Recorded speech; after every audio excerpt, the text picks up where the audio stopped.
Hello friends, welcome to my channel. Rita Chatterjee আপনাদের কাছে হাজির। আশা করি ভালো আছেন। নতুন বছরের শুভেচ্ছা প্রীতি সকলকে জানাই আমার তরফ থেকে। আমি যেমন ভালো আছি, আশা করি আপনারা সকলে খুব ভালো আছেন।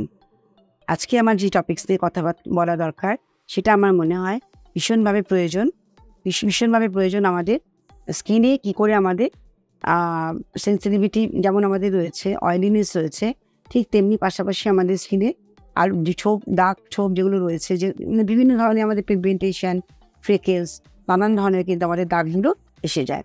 এই দাগগুলো থেকে আমরা কী করে মুক্তি পাবো। সবাই ডিমান্ড করে যে পিগমেন্টেশন একটা পিরিয়ডের পরে এসে যায়, ভীষণ কারণ থাকে তার, সেগুলো কিন্তু অনেকে রিয়েলাইজ করে না।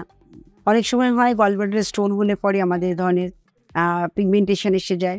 কখনো দেখা যায় যে আমাদের মেনোপজ পিরিয়ডে তখন কিন্তু আমাদের এরকম পিগমেন্টেশন এসে যায়। আবার অনেক সময় দেখা যায় সায়েন্স পোজারে এত বেশি তারা বেরোচ্ছে কোনো প্রোটেকশন ছাড়া, সেখানে স্কিন ড্রাই হতে এখানে pigmentation day by day melanin deposit হতে একটা বড় রকমের পিগমেন্টেশন হয়ে যায়। তো পিগমেন্টেশন যেমন আমাদের হয়, তার জন্য আমাদের তো রেমেডিও খুঁজতে হবে যে কী করে এগুলোকে রিমুভ করা যায়। আমরা ভীষণভাবে কিন্তু পিগমেন্টেশন নিয়ে চিন্তিত, কারণ ছেলে মেয়ে নির্বিশেষে, বয়স্ক, বাচ্চা, এমনকি আমি দেখেছি 25-30 বছরের ছেলে মেয়েদের অনেক সময় পিগমেন্টেশন মারাত্মক রকম এসে গেছে। এগুলো কিন্তু অনেক সময় ইরেগুলার একটা রুটিনের জন্য এটা হয়। তা অনেক সময় সেটা লং টাইম কনস্টিপেশনে ভুগছেন, কিন্তু সেখানে কোনো রকম কেয়ার করছেন না, সেখানে অনেক সময় কিন্তু পিগমেন্টেশন হয়। তারপরে লিভার স্পট বলি আমরা। লিভার যখন ড্যামেজ হয়ে যায় তখন কিন্তু এই ধরনের দেখা যায় স্পটগুলো আসতে থাকে। সেজন্য লিভারকেও আমাদেরকে কিন্তু সুস্থ সুন্দর রাখতে হবে, যেখান থেকে আমরা একদম স্বাস্থ্যকর খাবার দাবার খেয়ে আমাদের লিভারকে কেয়ার করতে পারবো। তো সেই জন্য প্রত্যেকের উচিত একটু হালকা এক্সারসাইজ করা, যাতে আমাদের ডাইজেস্ট প্রপারলি হয়, মেটাবলিজম ঠিকঠাক থাকে। এগুলো আমাদের না করলে কিন্তু আমরা সুস্থ হয়ে থাকতে পারবো না। তাই খাওয়া দাওয়া যেমন পাশাপাশি করতে হবে, একটু হালকা এক্সারসাইজ প্রত্যেকের জন্য কিন্তু কাম্য করতে হবে। এগুলো কিন্তু কন্টিনিউ যদি আমরা মেনটেন করি, তাহলে দাগ ছোপগুলো কোনো ম্যাটারই করে না আমাদের কাছে, তাই না? পিগমেন্টেশন এমনই একটি ফিচার্স যেটা কিন্তু সকলের চোখে পড়ে। এটাকে আমরা টেম্পোরারি হয়তো মেকআপ দিয়ে হাইড করতে পারবো, বাট পার্মানেন্ট থেকে সলিউশন হবে এটা হবে না। সেই জন্য আমাদেরকে পিগমেন্টেশনের ক্ষেত্রে কিছু রুলস মেনটেন করতে হবে। যেমন রোদে গেলে আমরা অবশ্যই সানস্ক্রিন লাগাবো, ছাতা ক্যারি করব, সানগ্লাস লাগাবো, তবে কিন্তু আমরা রোদে বেরোবো। আর স্কিন যখন ড্রাই হবে, স্কিনে ডেফিনেটলি ময়শ্চারাইজিং করতে হবে। এটা স্কিন ওয়াইজ, যার যেরকম স্কিন সেই অনুযায়ী তাকে ইউজ করতে হবে।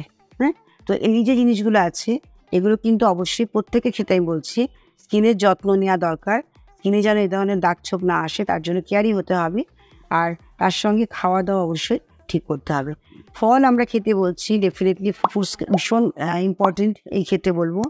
যেমন পাকা পেঁপে, আমরা যেমন কাঁচা পেঁপে আমরা খাচ্ছি, ঠিক তেমনি পাকা পেঁপেও কিন্তু আমাদের ইন্টারনালি যেমন হেল্প করে, এক্সটার্নালি আমাদের কিন্তু পিগমেন্টেশনের হাত থেকে রক্ষা করে। তো পাকা পেঁপে আমরা ইচ্ছে করলে পরে আমরা জাস্ট কিউব ফর্মে তৈরি করেও আমরা ইউজ করতে পারি।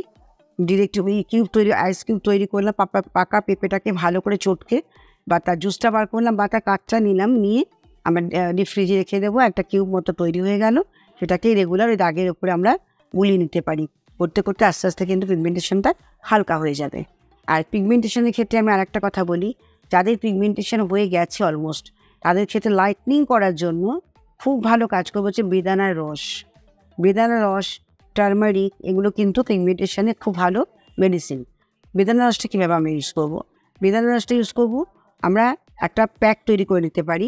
যদি আমরা ওটস গুঁড়ো করে 1 চামচ ওটস, তার সঙ্গে 1 চামচ বেদানা, আর 1 চামচ অ্যালোভেরা, আর দই, টক দই ঘরে পাতা, খুব ভালো করে মিক্স করে তারপরে যদি আমরা এটাকে লাগাতে পারি, সপ্তাহে 3 দিন করে লাগিয়ে 15-20 মিনিট রেখে ভালো করে ধুয়ে ফেলতে পারি, তাহলে কিন্তু এই ধরনের পিগমেন্টেশনের হাত থেকে রক্ষা পাওয়া যায়। তবে আমি একটা কথা বারবার বলি যে আমরা উপর থেকে হয়তো দাগটাকে হালকা করে দেবো, বাট এগেইন সেটা কিন্তু ব্যাক করতে পারে। সেক্ষেত্রে আমরা কী করবো? সেক্ষেত্রে তো আমাদের রুটিন ফলো করতে হবে, যে আমি সুস্থ থাকবো, আমার ডাইজেশন প্রপারলি হবে, আমার ঘুম ঠিক মতো হবে, সব কিছু যদি আমার রুটিনটা ঠিক থাকে, তো অটোমেটিক্যালি গ্লোটাও ফিরে আসে, আর কোনো ধরনের পিগমেন্টেশন বা ফ্রেকেলস বা এরকম ধরনের কোনো স্পট কোনো কিছুই হবে না।